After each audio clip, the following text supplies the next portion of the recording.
Hello guys, this is our second lecture और आज हम लोग पढ़ेंगे कि अमीनो एसिड से प्रोटीन बनता कैसे है। अमीनो एसिड प्रोटीन के मोनोमेरिक यूनिट्स यानी बेसिक यूनिट होते हैं, ये तो आपको पता चल ही गया होगा। और अमीनो एसिड कुछ और नहीं बल्कि एक ऐसे एसिड है जिसमें एमीन ग्रुप, कार्बोक्सिल ग्रुप, एक साइड चेन और हाइड्रोजन प्रेजेंट होता है, जैसे कि आपको दिखाई दे रहा होगा इस फॉर्मूले पर। और इसको हम लोग जनरली ऐसे ही रिप्रेजेंट करते हैं। और alpha amino acid building blocks of protein होते हैं, ये एक जनरल इसका पॉइंट है। और स्ट्रक्चर ऑफ अमीनो एसिड की बात करें तो इसके सेंटर में काइरल कार्बन होता है, जिसके चारों वैलेंसी अलग अलग बॉन्ड अलग अलग ग्रुप से कंप्लीट होते हैं। जैसे कि आपको दिख रहा होगा, एक तरफ कार्बोक्सिल ग्रुप है, यहाँ एक तरफ कार्बोक्सिल ग्रुप है, नीचे अमीन है, और इधर साइड चेन है जो कि इसकी आइडेंटिटी को डिटरमाइन करता है, और ऊपर हाइड्रोजन है। सो हम लोग अभी नेक्स्ट पेज पे देखते हैं। यहाँ आपको दिखाई दे रहा होगा, मैंने लिखा है कि डेली डाइट में जो हम पल्स, एग, मिल्क या जो भी ऐसे सप्लीमेंट जिसमें प्रोटीन पाया जाता है उसको लेते हैं। और हमें पता है कि प्रोटीन हमारे बॉडी के लिए, हमारे बॉडी की ग्रोथ के लिए बहुत ज़रूरी। इवन हमारे बॉडी में प्रोटीन से ही हर एक चीज़ बना है, उसका बेसिक यूनिट एक तरह से हर एक कैरेक्टर को डिटरमाइन प्रोटीन ही करता है।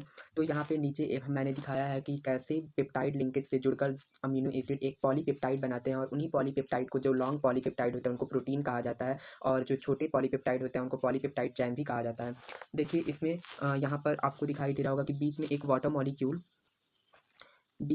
मॉलिक्यूल यहाँ से निकला है, और उसके बाद यहाँ पे टाइड लिंकेज से दो अमीनो एसिड आपस में जुड़ गए हैं। ये पहला अमीनो एसिड है और ये दूसरा अमीनो एसिड है। और आपको दिख रहा होगा यहाँ कार्बोक्सिल ग्रुप है, यानी COOH है, और यहाँ पे एक तरफ से NH2 का हाइड्रोजन और इसमें से OH ग्रुप आपस में मिलकर यहाँ वाटर मॉलिक्यूल रिमूव हो रहा है, और उसके बाद ये आपस में जुड़ के पेप्टाइड लिंकेज से एक प्रोटीन का फॉर्मेशन करने की बेसिक यूनिट रख रहे हैं। ऐसे ही बाकी के भी अमीनो एसिड आपस में जुड़ते हैं और उसके बाद एक प्रोटीन का निर्माण होता है।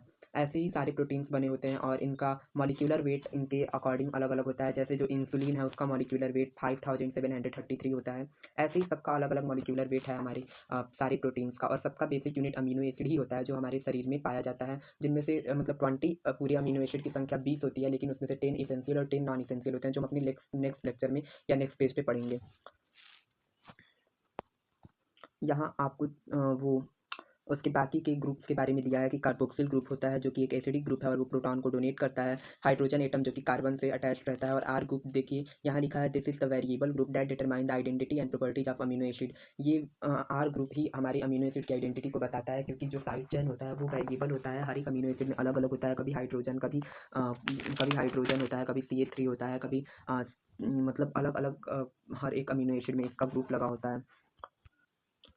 हम अब देखेंगे कि इसकी प्रॉपर्टीज़ क्या होते हैं। अमीनो एसिड की बेसिक प्रॉपर्टी, जैसे कि कायरलिटी, जो हमारा अमीनो एसिड है वो कायरल होता है, यानी उसके चारों वैलेंसी अलग अलग ग्रुप से कंप्लीट होते हैं। उसका पोलैरिटी की बात करें अगर हम, तो वो नॉन पोलर, पोलर और चार्ज, ऐसे तीन तरह से वो अपनी पोलैरिटी को दिखाता है। जो हाइड्रोफोबिक होते हैं वो नॉन पोलर कहलाते हैं। हाइड्रोफोबिक यानी जिनको वाटर में डिजॉल्व जो ना हो सके उनको हाइड्रोफोबिक कहा जाता है, और जो वाटर में डिजॉल्व हो जाते हैं उनको हाइड्रोफिलिक कहा जाता है। तो वे अमीनो एसिड जो वाटर में इजीली डिजॉल्व हो जाए उनको हम नॉन पोलर या हाइड्रोफोबिक कहेंगे। जैसे कि कुछ एग्जाम्पल में यहाँ कुछ एग्जाम्पल में दिया है, वैलिन, ल्यूसीन, और नीचे पोलर में एग्जाम्पल में शेरिन और थ्रेओनीन दिया है। ये सब अमीनो एसिड के नाम है। तो ये दोनों अमीनो एसिड हमारे हाइड्रोफिलिक यानी पोलर होते हैं, जबकि वैलिन और ल्यूसीन अमीनो एसिड जो है वो नॉन पोलर यानी हाइड्रोफोबिक होते हैं। नीचे उसके चार्ज की बारी में दिया है कि side chain can be either acidic, जो हमारा साइड चेन है यानी जो आर ग्रुप है, या तो वो एसिडिक हो सकता है या बेसिक हो सकता है, उसके फिजियोलॉजिकल पर वो डिपेंड करता है और पीएच पे डिपेंड करता है।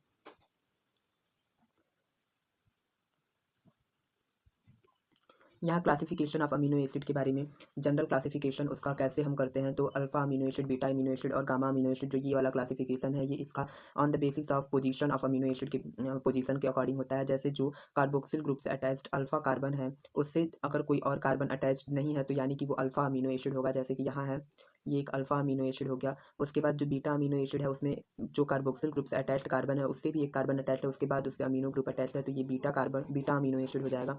वैसे ही ये गामा अमीनो एसिड हो जाएगा। तो ये जनरल क्लासिफिकेशन क्राइटेरिया है हमारे अमीनो एसिड का। उसके बाद नेक्स्ट क्लासिफिकेशन क्राइटेरिया जो है वो है on the basis of nature. उसके नेचर के बेसिस पर, जैसे न्यूट्रल, एसिडिक और बेसिक अमीनो एसिड उसके नेचर हैं। जो हमारा न्यूट्रल अमीनो एसिड होता है उसमें हमारे कार्बोक्सिल ग्रुप और अमीनो ग्रुप दोनों की संख्या बराबर होती है। ये उसका जनरल क्लासिफिकेशन है कि हमारा अमीनो ग्रुप और कार्बोक्सिल ग्रुप दोनों अगर सेम है तो इसका मतलब वो न्यूट्रल अमीनो एसिड होगा। अगर हमारा एमीन ग्रुप की संख्या ज़्यादा हो और कार्बोक्सिल ग्रुप की संख्या कम हो तो वो हमारा बेसिक अमीनो एसिड होगा।